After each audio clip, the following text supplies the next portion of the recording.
अपने YouTube channel रचित tutorial में। तो फ्रेंड्स, हम लोगों ने जो एयरफोर्स और नेवी का सेशन शुरू किया था और काफी अंतराल बाद, काफी समय के बाद फिर से सेशन को स्टार्ट कर रहे हैं। ऐसा नहीं था कि सेशन को हमने बंद कर दिया था, लेकिन कुछ कारणों की वजह से ये सेशन नहीं आ पा रहा था। तो अब हम लोग रेडी हैं फिर से सेशन को स्टार्ट करने के लिए, और मैं उस सेशन को वहीं से स्टार्ट करूंगा जहां से हमने इसको ब्रेक दिया था। ठीक है, तो हम लोगों ने जो इसका पिछला लेक्चर था वहां पे हम लोगों ने किसमें वैद्युत विभव के बारे में बात कर ली थी, और आज हमें ये बताना है कि वैद्युत विभव किन किन बातों पर निर्भर करता है। तो आराम से अच्छे से कॉपी और पेन लेकर बैठ जाइए और साथ में नोट्स मेंटेन करते रहिए। तो सबसे पहले लिखिए कि यदि कोई आवेशित चालक के पास कोई अन्य चालक ला दिया जाता है, यदि कोई आवेशित चालक के पास कोई अन्य आवेशित या कोई अन्य चालक रख दिया जाए तो उसका आवेश घट जाता है। ठीक है, और जिसको नोट्स चाहिए वो नीचे डिस्क्रिप्शन बॉक्स में मेरा टेलीग्राम चैनल लिंक है, वहां पर ज्वाइन करके इसका नोट्स भी ले सकता है। ठीक है, तो समझ में आई बात। इसमें लिखा हुआ है पहली बात, यदि कोई आवेशित चालक के पास कोई अन्य चालक रख दिया जाए। मान लीजिए कोई आवेशित चालक है। आवेशित चालक का मतलब क्या हुआ कि अगर या तो धनावेशित हो चाहे ये ऋणावेशित हो, चाहे ये धनावेशित हो चाहे ये ऋणावेशित हो। तो धनावेशित या ऋणावेशित का मतलब मैंने आपको बताया था कि धनावेशित का मतलब ये हुआ कि वहां पर धन आवेश की संख्या ज्यादा होगी। ठीक है, कोई आवेशित चालक है, जैसे मान लीजिए पॉजिटिव चार्ज है, ठीक है, धन आवेशित है, तो यहाँ पर धन आवेश ज्यादा होगा और ऋण आवेश थोड़ा सा कम होगा। तो कहते हैं कि अगर कोई आवेशित चालक के पास कोई अन्य चालक ले आए, कोई दूसरा चालक ले आए, मान लीजिए ये चालक ले आए और इसमें जितना प्लस है उतना ही इसमें माइनस है। ठीक है, तो इसमें ये कहता है यदि किसी आवेशित चालक के पास कोई दूसरा चालक ले आते हैं तो उसका वैद्युत विभव घट जाता है। वैद्युत विभव जानते ही हैं क्या होता है, किसी एकांक परीक्षण आवेश को अनंत से किसी बिंदु तक लाने में जो कार्य करना पड़ता है वो क्या होता है, वैद्युत विभव होता है। यानी कि V = W/Q0 ठीक होता है। ठीक, तो अब वही चीज ये लिखिए कि कोई आवेशित चालक है, उसके पास कोई अन्य चालक ले आया गया। ठीक है, तो कोई जब जैसे ही अन्य चालक ले आए, चाहे वो दूसरा चालक आवेशित ही क्यों ना हो, चाहे निरावेशित हो, कैसा भी हो। ठीक है, जैसे अनावेशित की बात हो गई तो वहां पर जितना प्लस होगा उतना ही माइनस होगा। बात आती है समझ में, कोई दिक्कत नहीं है। तो वही चीज कि अगर कोई आवेशित चालक के पास हम कोई अन्य चालक ले आते हैं तो वैद्युत विभव घट जाता है। ये आपका पूछा जा सकता है, क्वेश्चन पूछा जा सकता है ये पॉइंट डाल के कि एमसीक्यू में आपसे पूछे जाते हैं ना अल्टरनेटिव्स में, तो आपको लिख देगा यदि कोई आवेशित चालक के पास कोई दूसरा चालक ले आया गया तो उसका वैद्युत विभव घटेगा, बढ़ेगा, समान रहेगा, कोई परिवर्तन नहीं होगा। तो हमने क्या बताया कि क्या हो जाएगा, वैद्युत विभव क्या हो जाएगा, घट जाएगा। आता समझ में।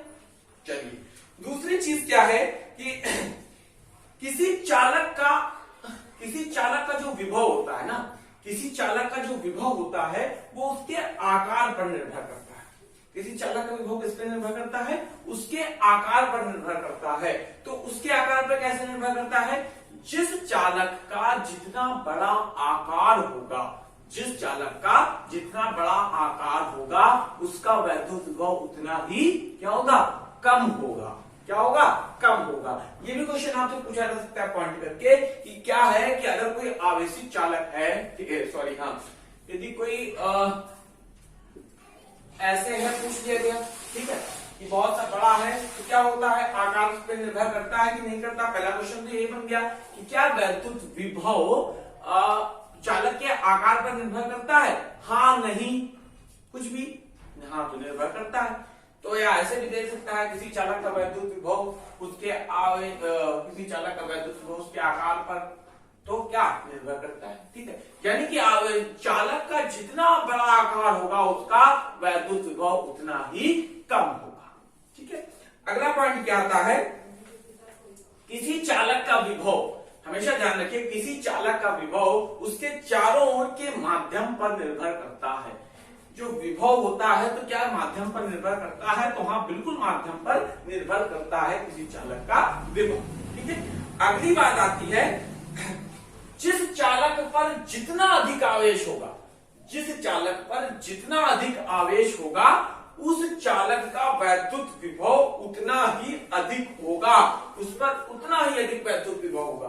क्योंकि देखिए हमने आपको बताया क्या कि कोई चालक है, कोई आवेश है, ठीक है, उसको अनंत से किसी बिंदु तक लाने में हम कार्य कर रहे हैं, ठीक है, तो वैद्युत विभव है। तो जिस पर जितना अधिक आवेश होगा तो क्या करना पड़ेगा, उसको उतना अधिक काम करना पड़ेगा। तो जितना अधिक काम करना पड़ेगा उतना ही वैद्युत विभव क्या होगा, अधिक। बात समझ में आती है?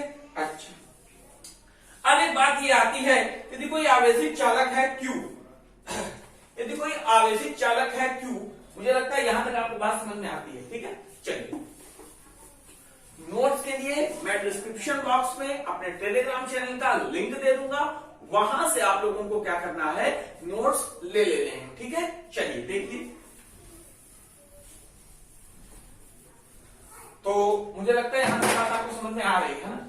चलिए अब देखिए क्या कहता है, यदि कोई आवेशित चालक है, ठीक है, एक समान वैद्युत क्षेत्र में रखा गया है, एक आवेशित चालक है जिस पर आवेश है Q, क्या आवेश है भाई साहब, Q आवेश है, और वो क्या रखा गया है, एक समान वैद्युत क्षेत्र में रखा गया है। तो एक समान वैद्युत क्षेत्र में रखा गया यानी कि उसकी इलेक्ट्रिक फील्ड इंटेंसिटी यानी इंटेंसिटी ऑफ इलेक्ट्रिक फील्ड या कहते हैं वैद्युत क्षेत्र की तीव्रता, वो क्या होगी, E होगी। तो उस पर लगने वाला बल क्या होता है ये हमें बताना है। तो उस पर लगने वाला बल देखिए क्या होता है, आप जानते हैं जब हमने वैद्युत क्षेत्र की तीव्रता के बारे में बात किया था तो वहां पर मैंने आपको एक फॉर्मूला बताया था, E is equal to F upon Q, ठीक है। तो हमें बताना है कि बल क्या होगा उस पर लगने वाला, तो बल होगा F is equal to QE, ठीक है। कोई चीज है सेम, ऐसे भी आप निकाल सकते थे, ठीक है। यहां तक बात समझ में आती है, कोई दिक्कत नहीं है। चलिए अच्छा, अब हमें ये निकालना है क्या कि रखा जाए तो उस पर कार्य करने वाला बल तो ये हो जाएगा। अच्छा, अब हमें ये बताना है क्या कि उसकी गतिज ऊर्जा क्या होगी। तो गतिज ऊर्जा उसकी होती है उस चालक की K is equal to QV, ये याद रख लीजिए QV, जहां पर V क्या है आपका, V क्या है, विभव है, क्या है, विभव है, ठीक है। और एक चीज ये भी आ जाती है कि यदि कोई चालक, ठीक है, यदि कोई चालक आराम से, नहीं बात समझ में आ रही, अगर कोई चालक विश्राम से चलना शुरू करता है तो उस पर जो क्या कह सकते हैं कि वेग होगा, वो वेग होता है v is equal to under root 2QV upon n, जहां पर ये v क्या है भाई बोलो, विभव, ठीक है। तो इतने फॉर्मूले आप लोग नोट कर लीजिए, इतनी बात समझ में आती है। चलिए चलिए, अब मैंने आपको एक चीज ये बता दी कि जो गतिज ऊर्जा होती है वो होती है K is equal to QV, ठीक है, हमेशा याद रखिएगा, ठीक है। मैकेनिक्स में K is equal to half of mv square होता है ना, तो यहाँ पर K is equal to QV, ठीक है। तो जो गतिज ऊर्जा है उससे हम किससे मीजर करते हैं, इसमें करते हैं, तो K इज इक्वल टू आया QV, K is equal to आया QV, और ये गतिज ऊर्जा है इसे हम इलेक्ट्रॉन वोल्ट में नापते हैं। किसमें नापते हैं, इलेक्ट्रॉन वोल्ट में नापते हैं, ठीक है, इलेक्ट्रॉन वोल्ट में नापते हैं। तो बात ये आती है कि सर फिर एक इलेक्ट्रॉन वोल्ट होता क्या है, तो सर इलेक्ट्रॉन वोल्ट होता क्या है, तो देखिए K इज इक्वल टू हमने क्या बताया, QV, क्या बताया, QV बताया, ठीक है। तो देखो मेरी बात गौर से सुनना, एक्सेलरेट करना है हम लोग को, क्या गतिज ऊर्जा, तो क्या कह सकते हैं, ये V क्या है, ये विभव है ना। देखिए डेफिनेशन यही निकलती है क्या, यदि एक इलेक्ट्रॉन को, इसको एक इलेक्ट्रॉन को 1 वोल्ट विभवांतर द्वारा त्वरित किया जा सके, एक इलेक्ट्रॉन को 1 वोल्ट विभवांतर द्वारा त्वरित किया जा सके, तो उस समय यानी कि इन दैट टाइम जो उसकी ऊर्जा होती है वो होती है 1 इलेक्ट्रॉन वोल्ट। यानी क्या, अगर यहां पे V की जगह रख लें क्या, 1 वोल्ट, क्या रख ले भाई बोलो। चलिए अगर हम V को ले लें 1 वोल्ट, क्या ले लें भाई बोलो, 1 वोल्ट, ठीक है। और यहां पर कितना है, Q कितना है, 1 इलेक्ट्रॉन, और 1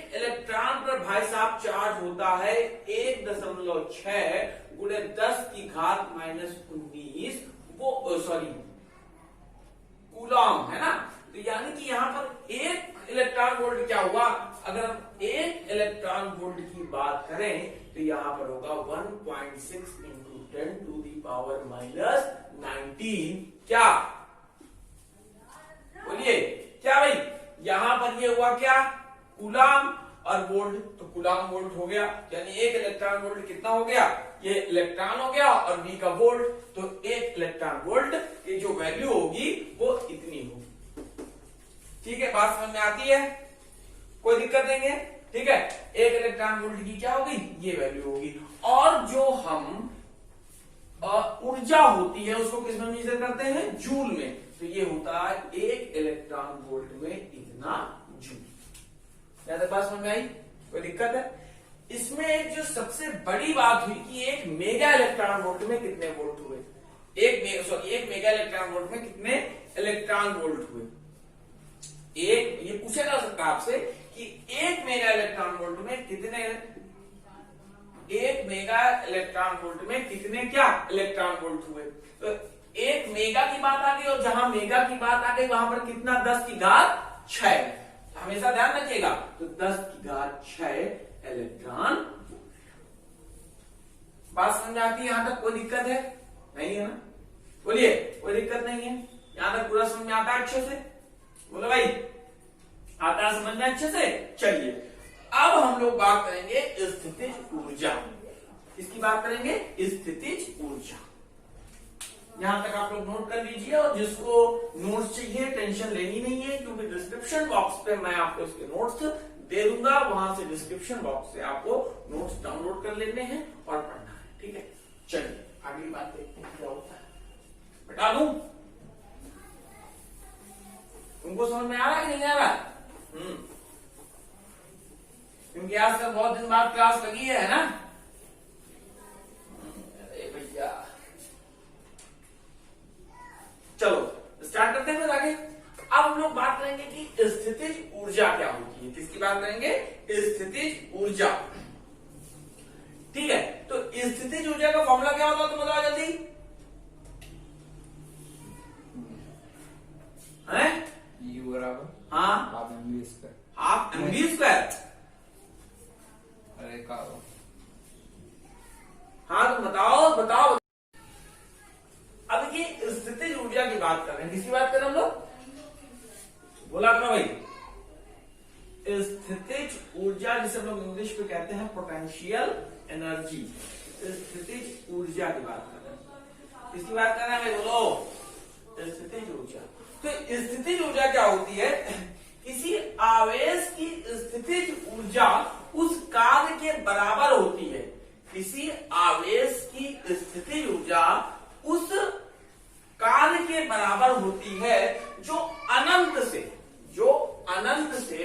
किन्हीं दो आवेशों को या किन्हीं आवेशों को अनंत से लाकर एक सिस्टम की रचना करती। ठीक है, कहां से, अनंत से लाकर, यानी कि U से इसको हम डिनोट करते हैं, और इसका फॉर्मूला होता है U equal to 1/4 pi epsilon naught Q1 Q2 upon R, Q1 Q2 upon R। ठीक है, अब अगर आवेश ज्यादा है, ठीक है, उन सब की हमें स्थितिज ऊर्जा निकालनी है, तो उसमें हमें क्या करेंगे, U equal to 1/4 pi epsilon naught हमने कॉमन कर लिया, बोलो कर लिया। यहां पर हमने लिख लिया Q1 Q2।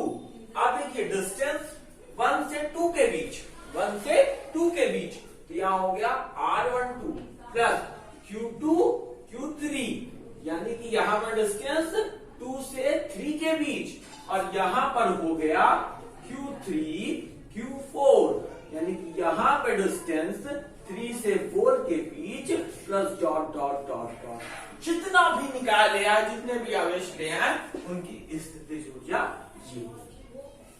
तो आती बात समझ में, कोई दिक्कत नहीं है, तो नोट कर लीजिए। चलिए आगे हम लोगों को जो देखना है वो देखना है वैद्युत द्विध्रुव। क्या देखना है भाई, वैद्युत द्विध्रुव। चलिए नोट कर लिया, बहुत अच्छे से बात समझ में आती है, कोई दिक्कत नहीं होती है। चलिए वेल डन। चलिए देखते हैं हम लोग क्या लिखेंगे, बोलो भाई यश, क्या आप देखेंगे हम लोग? वैद्युत द्विध्रुव, वैद्युत द्विध्रुव देखेंगे। ठीक है, तो वैद्युत द्विध्रुव देखें हम लोग। क्या होता है वैद्युत द्विध्रुव? वैद्युत द्विध्रुव जिसे हम लोग इंग्लिश में कहते हैं इलेक्ट्रिक डाइपोल। क्या कहते हैं? इलेक्ट्रिक डाइपोल, वैद्युत द्विध्रुव। ठीक है, देखिए जितने भी आपके एमसीक्यूज बनेंगे वो मैं जितना बता रहा हूं उसी के बीच से बनेंगे। ठीक है, तो आप लोग लेक्चर को मिस मत कीजिए। अगर देख रहे हैं तो पूरा देखिए, स्किप करके मत देखिए। ठीक है, और नहीं तो अगर नहीं बना तो देखिए ही मत। ये भी एक बात है, क्योंकि अगर आप देखेंगे तो ज्ञान बढ़ेगा और सारी चीजें इन्हीं में से मिलने वाली हैं। क्योंकि अब जो कंपटीशन जब इतना तगड़ा हो जाता है तो उसमें उतना ही ज्यादा कॉन्सेप्ट लग जाते हैं, उतने ही ज्यादा कॉन्सेप्ट बेस्ड क्वेश्चन आने लगते हैं। डायरेक्ट थ्योरेटिकल बेस्ड क्वेश्चन करेंगे तो सब कर लेंगे ना, तो कॉन्सेप्ट समझिए कि क्या है। ठीक है, और वैद्युत द्विध्रुव को हम लोग इंग्लिश में कहते हैं इलेक्ट्रिक डाइपोल। क्या कहते हैं भाई? Electric dipole. तो क्या होता है इलेक्ट्रिक डाइपोल? गौर से समझिएगा। यदि किन्हीं दो आवेशों को जो कि परिमाण में समान है किंतु प्रकृति में विपरीत, यदि किन्हीं दो आवेशों को जो कि परिमाण में समान किंतु प्रकृति में विपरीत होते हैं और एक दूसरे से अल्प दूरी पर होते हैं, तो उसे हम कहते हैं वैद्युत द्विध्रुव। क्या कहते हैं? वैद्युत द्विध्रुव। देखिए परिभाषा के हिसाब से हमने दो आवेश ले लिए, एक ले लिया -q और एक ले लिया +q। ये एक दूसरे से बहुत ही अल्प दूरी पर हैं। यहां पे हमने पॉइंट ले लिया O, यहां से इसकी डिस्टेंस है L और यहां से भी इसकी डिस्टेंस है L, यानी यहां से लेकर यहां तक इसकी पूरी डिस्टेंस है 2l। कितनी है? 2l।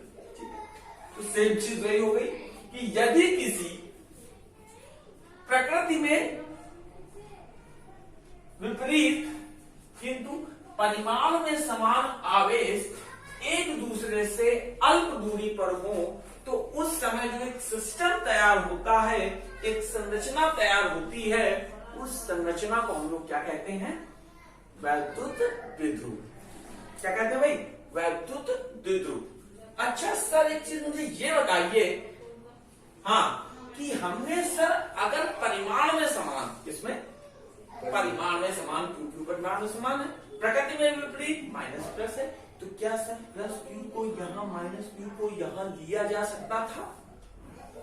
बोलो नहीं। क्यों नहीं लिया जा सकता था?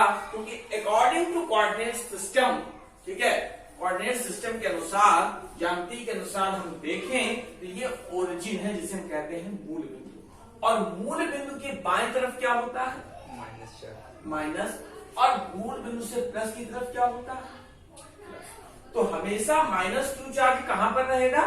बाईं तरफ, और +q चार्ज कहां पर रहेगा? दाईं तरफ। यानी कि डिस्टेंस ये L और ये L पूरा क्या हो गया? 2l। क्या हो गया? 2l। समझ आती बात? अच्छा, अब देखिए बात में गौर से सुनिएगा, छोटी सी बात है ना, बहुत बड़ी बात है, समझने का है इसको, है ना। देखिए अब जब ये वैद्युत द्विध्रुव है तो इसमें वैद्युत द्विध्रुव आघूर्ण, क्या होगा? वैद्युत द्विध्रुव आघूर्ण। तो वैद्युत द्विध्रुव आघूर्ण की हम लोग बात करेंगे। किसकी बात करेंगे भाई? वैद्युत द्विध्रुव आघूर्ण, जिसे हम लोग कहते क्या हैं? जोर से बोलो, डाइपोल मोमेंट। क्या कहते हैं? Dipole moment. क्या कहते हैं भाई? बोलो, डाइपोल मोमेंट। डाइपोल मोमेंट कहते हैं। ठीक है, क्या कहते हैं? Dipole moment. देखो डाइपोल मोमेंट होता है वो एक सदिश राशि है। सदिश राशि बोले तो वेक्टर क्वांटिटी। ठीक है, पहले हम लोग देख लेते हैं होता क्या है इसका फॉर्मूला। तो डाइपोल मोमेंट यानी कि वैद्युत द्विध्रुव आघूर्ण का फॉर्मूला होता है कि किसी एक आवेश का परिमाण, देखिए प्रकृति की बात नहीं कर रहा, किसकी बात कर रहा है? किसी एक आवेश का परिमाण, यानी कि यहां ले लिया गया Q, और दोनों आवेशों के बीच की टोटल दूरी, तो दोनों के आवेशों के बीच की टोटल दूरी कितनी है? 2l। तो यहां पर हमने 2l से मल्टीप्लाई कर दिया, तो यहां पर जो P आता है वो हो गया 2ql। यहां तक बात समझ में आती है, कोई दिक्कत नहीं है? बोलिए, यहां तक अच्छे समझ में आती है ना? अच्छा, तो ये आ गया वैद्युत द्विध्रुव आघूर्ण। क्या आ गया? वैद्युत द्विध्रुव आघूर्ण। अब हमने ये बताया कि ये एक वेक्टर क्वांटिटी है, यानी कि ये कैसी राशि है? सदिश राशि है। तो सर सदिश राशि है तो इसमें परिमाण के साथ साथ मैग्नीट्यूड के साथ साथ दिशा भी होगी, यानी कि डायरेक्शन भी होगी।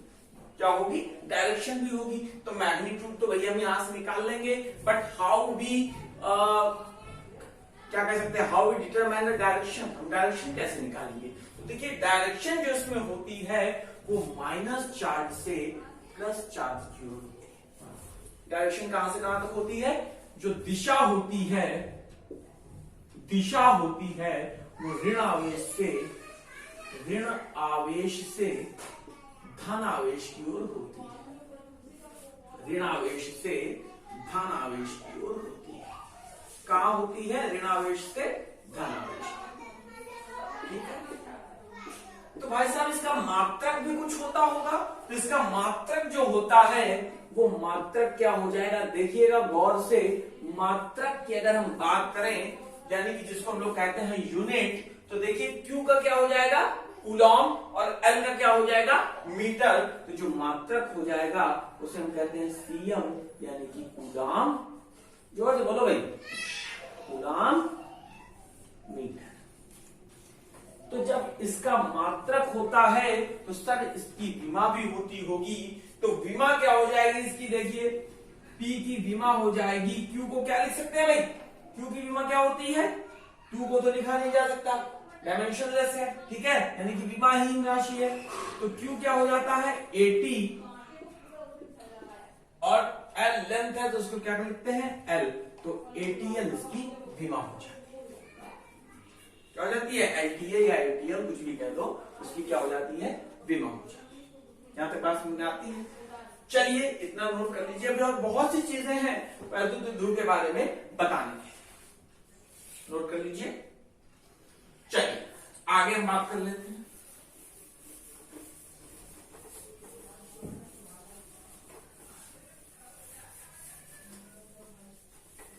बोलो भाई, समझ में आती बात? चलिए आगे हम लोग बात करते हैं कि जो वैद्युत द्विध्रुव होता है हमारा, क्या होता है? वैद्युत द्विध्रुव। तो कुछ ध्रुवीय अणु भी होते हैं, पता है ध्रुवीय अणु के उदाहरण? जिसमें वैद्युत द्विध्रुव का गुण पाया जाता है। तो ध्रुवीय अणु जानते हो कि नहीं जानते हो आप लोग? तो उसमें से बहुत से हैं, जैसे हमारा एक होता है H2O। क्या होता है? एग्जाम्पल क्या है वैद्युत द्विध्रुव के? एक होता है H2O। क्या होता है भाई? H2O। एक होता है हमारा क्या? HCl। क्या होता है? HCl होता है। और एक होता है NaCl। क्या होता है? NaCl। ऐसे बहुत से हैं, ठीक है, एटसेट्रा, जिनमें ये क्वालिटी पाई जाती है। देखिए Na है plus Cl minus, H plus Cl minus, ऐसे, यानी कि आवेश जो है वो परिमाण में समान है किंतु प्रकृति में कैसे है? विपरीत है। ठीक है, तो ये ध्रुवीय अणु कहलाते हैं। क्या कहलाते हैं? ध्रुवीय अणु कहलाते हैं, क्योंकि इनमें क्या होता है? द्विध्रुव आघूर्ण भी होगा। ठीक है, बात समझ में आती है कि नहीं आती? बोलिए। अच्छा, और जिसमें ध्रुवीय गुण नहीं पाया जाता उसे हम क्या कहते हैं? अध्रुवीय अणु कहते हैं। क्या कहते हैं? अध्रुवीय अणु। ये भी बात समझ में आती है। देखो, किसी पदार्थ के ध्रुवीय अणु का, किसी पदार्थ के ध्रुवीय अणु का जो क्या होता है? वैद्युत आघूर्ण। क्या होता है? किसी पदार्थ के द्विध्रुव अणु का जो क्या होता है? वैद्युत आघूर्ण जो होता है, जिसे हम कहते क्या है? वैद्युत द्विध्रुव आघूर्ण। वही क्या कहते हैं उसको? Dipole moment. क्या कहते हैं? Dipole moment. जो द्विध्रुव का क्या होता है? वैद्युत आघूर्ण होता है, वो उसके आणविक स्थिरांक पर निर्भर करता है। किस पर निर्भर करता है? आणविक स्थिरांक पर निर्भर करता है, जो अणु के आकार के बारे में जानकारी देता है। भाई आणविक स्थिरांक के बारे में बात हो रही है तो वो अणु के बारे में जानकारी देगा। ये चीज आपको समझ में आती है? ठीक है, इसे हम म्यू से निरूपित करते हैं। किसे निरूपित करते हैं? म्यू से। किसे हम म्यू से निरूपित कर रहे हैं बताइए? आणविक स्थिरांक को। किसको? किसी अणु है जो इससे कोई ध्रुवीय अणु है, उसका वैद्युत ध्रुव आघूर्ण निकालना है, तो किस पर निर्भर करेगा? आणविक स्थिरांक पर। और उसे हम किसे निरूपित करेंगे? जो किसी अणु का हम निकाल रहे होंगे क्या वैद्युत ध्रुव आघूर्ण, तो उसे हम निरूपित करेंगे म्यू से। किससे निरूपित करेंगे? म्यू से। किससे निरूपित करेंगे? म्यू से निरूपित करते हैं। और इस म्यू का जो मात्रक होता है वो होता है डिवाई। क्या होता है? डिवाई। क्या होता है भाई? डिवाई। और इसको हम प्रेजेंट करते हैं 1D, यानी कि एक डिवाई को प्रेजेंट करते हैं कैपिटल डी से। तो एक डिवाई जो होता है वो होता है 1/3 इंटू 10⁻⁻29 कूलॉम मीटर। ठीक है, ये चीज जो आणविक स्थिरांक हुआ ना वो किस पे वैद्युत ध्रुव आघूर्ण हुआ ना, वो किस पे निर्भर करता है? आणविक स्थिरांक पर। और आणविक स्थिरांक को किससे निरूपित करते हैं? डिवाई से।